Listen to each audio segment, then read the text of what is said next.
कि मैंने कहा मान लो कि कुछ एग्ज़ाम्पल समझाते सीधे से मैंने कहा एक नंबर है 120 ठीक है? एक नंबर है दोस्त 120 ठीक है? एक नंबर है मेरे भाई 120 ठीक है? इस 120 को मैं कैसे लिख सकता हूँ? मतलब हमें कुल मिलाकर के 120 के अभाज्य गुणनखंड करने हैं, अभाज्य गुणनखंड। तो कैसे कर सकते हो बताओ? मैं ऐसी लंबी विधि से तो नहीं बताने वाला हूँ क्योंकि लास्ट क्लास है पेपर की है और मैं तुमसे ये उम्मीद करूँगा कि तुम ये भी ना कर पाओ, ये तो कर सकते हो। तो सर 120 को मैं ऐसे लिख सकता हूँ कैसे? सर 15 इंटू 8 बहुत बढ़िया। 15 को भैया 3 इंटू 5 8 को 2 की पावर 3 पावर 1 पावर 1 बोलो ये लिख सकते हो क्या? इसके बाद मैं आगे बताऊँगा। ठीक है जी? क्लियर है? हाँ, बहुत बढ़िया गुड इतना आप कर सकते हो। अब आ जाओ बोर्ड की तरफ दोस्त। मैंने कहा सबसे पहले दोस्त कुल गुणनखंड।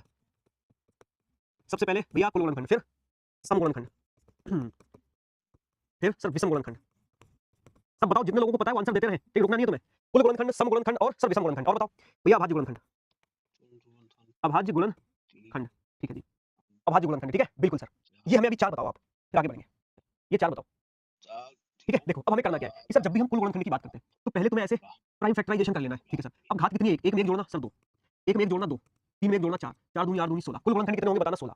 यानी कि जो भी तुमने प्राइम फैक्टराइजेशन किया है, जो भी पावर्स है ना, उन पावर्स में 1-1 जोड़ो, 1-1 जोड़ने के बाद सबका गुणा कर दो। सर प्लीज़ बताओ ऐप पेपर सेकंड वाले देखते हैं कि नहीं? भैया देख सकते हैं, सेकंड वाले देखो, थर्ड वाले भी देख सकते हैं, सब देख सकते हैं, सबके लिए क्लास है। हैं? वैसे तो स्पेशल पेपर 1 के लिए, लेकिन पेपर 2 अगर आप देख रहे हो ना तो नुकसान नहीं करेगी, आप सीखोगे यहाँ से कुछ ना कुछ, ठीक है? सर कुल गुणनखंड 16 16 आगे चलते हैं। मेरे भाई सम गुणनखंड, अब ये समझना इस पे स्टार लगाओ, मजा आ जाएगा तुम्हें सम गुणनखंड सीख के। भैया सम गुणनखंड का मतलब ये होता है सम गुणनखंड का मतलब ये होता है मेरे भाई कि जो सम की पावर है ना उसको बढ़ाना मत। जैसे कहा गया ये 2 है ना 2, तो 2 की पावर जितनी है ना उतनी ही रखना। तो इसमें कितनी है 3 3 3 इंटू बाकी सब में पावर बढ़ाओ, 1 में 1 बढ़ाई 2, 1 में 1 बढ़ाई 2, 3 दूनी 6 दूनी 12।